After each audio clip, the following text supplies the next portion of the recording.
Nesse episódio nós vamos ler a terceira história do Steve Jobs, o seu speech que ele fez em Stanford em 2005. Nos últimos 2 episódios a gente leu a primeira história e a segunda, e a relação dela. Vamos lá, Steve Jobs. Minha terceira história é sobre a morte. Quando eu tinha 17 anos, li uma citação que dizia: "Se você viver cada dia como se fosse o último, um dia terá razão." Isto me impressionou, e nos 33 anos transcorridos, sempre me olho no espelho pela manhã e pergunto: se hoje fosse meu último dia de vida, eu desejaria mesmo estar fazendo o que faço? E se a resposta for não por muitos dias consecutivos, é preciso mudar alguma coisa. Lembrar-me que em breve estarei morto é a melhor ferramenta que encontrei para me ajudar a fazer as grandes escolhas da vida, porque quase tudo, expectativas externas, orgulho, medo do fracasso, desaparece diante da morte, que só deixa aquilo que é importante. Lembrar-se de que você vai morrer é a melhor maneira que conheço para evitar a armadilha de temer por aquilo que temos a perder. Não há motivo para não fazer o que dita o coração. Cerca de 1 ano atrás, um exame revelou que eu tinha câncer. Uma ressonância às 7h30 mostrou claramente um tumor no meu pâncreas. E eu nem sabia o que era pâncreas. Os médicos me disseram que era uma forma de câncer quase certamente incurável e que minha expectativa de vida era de 3 a 6 meses. O médico me aconselhou a ir para casa e organizar meus negócios. O que no jargão médico é: prepare-se, você vai morrer.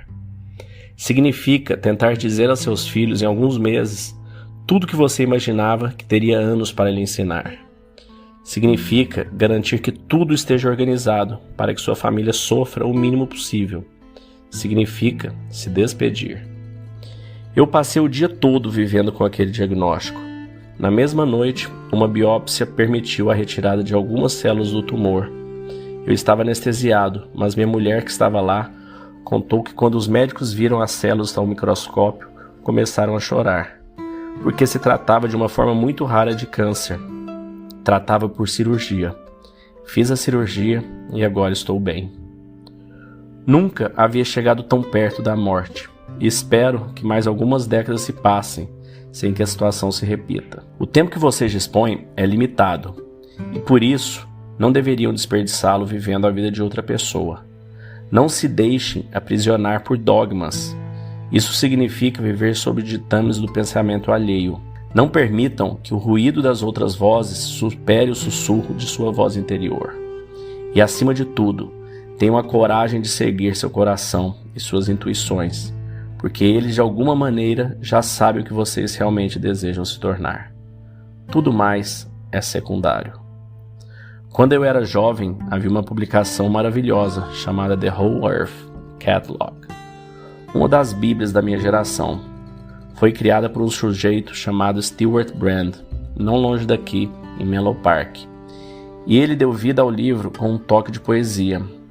Era o final dos anos 60, antes dos computadores pessoais e da editoração eletrônica. E por isso, a produção era toda feita em máquinas de escrever, polaroids e tesouras. Era como um Google em papel, 35 anos antes do Google existir.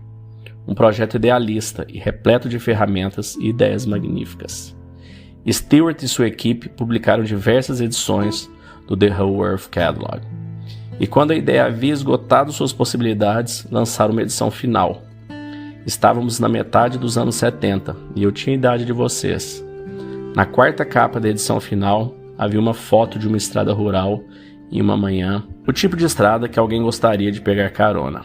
Abaixo da foto estava escrito: permaneçam famintos, permaneçam tolos. Era a mensagem de despedida deles. Permaneçam famintos, permaneçam tolos. Foi o que eu sempre desejei para mim mesmo, e é o que desejo para vocês em sua formatura e em seu novo começo. Mantenham-se famintos, mantenham-se tolos. E muito obrigado a todos. Bom, incrível, né? Acho que as 3 partes das frases do Steve Jobs, eu já escutei esse discurso inúmeras vezes, em inúmeros momentos da minha vida. E as 3 histórias são incríveis. E nesse a maior lição é realmente o momento mori, né? Você lembrar e meditar sobre a sua mortalidade. Os estoicos não veem isso como algo negativo, como algo ruim, você pensar sobre a sua mortalidade.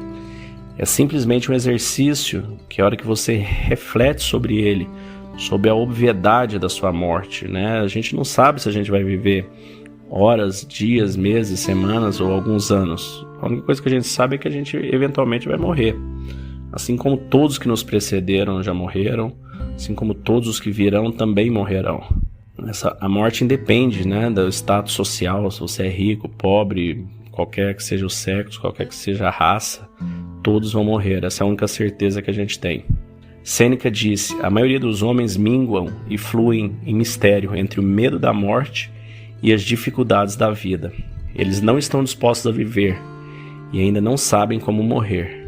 Então você pega essa frase do Sêneca, né, com o que o Steve Jobs disse agora há pouco, na frase dele, você não viver a vida de outras pessoas, você realmente valorizar, seguir a sua intuição, seguir aquilo que você ama. Marcos Aurelius ainda escreveu: você poderia deixar a vida agora. Deixe isso determinar o que você faz, diz e pensa. Então, no Meditações, no seu diário pessoal, ele escreveu isso para ele. Você pode morrer a qualquer momento.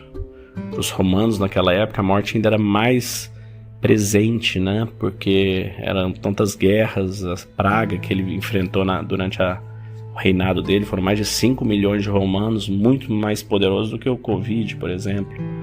Então, ele tinha a morte muito mais no quintal. Outra frase muito bonita do Marcos Aurélio sobre o momento mori é: quando você acordar pela manhã, pense em que privilégio é estar vivo. Pensar, desfrutar, amar. Em outra ele diz: em resumo, breve é a vida. Devemos aproveitar o presente com bom juízo e justiça. E acrescentou: em breve, muito em breve, você será cinzas, ou um esqueleto, e um nome, ou nem mesmo um nome. A vida é apenas um momento, e depois de um curto período de tempo, nós estaremos mortos. Sêneca ainda diz: muitos pensam que a morte é coisa do futuro, mas não é. A morte é coisa do passado. Todos aqueles minutos que você já viveu ficaram para a morte.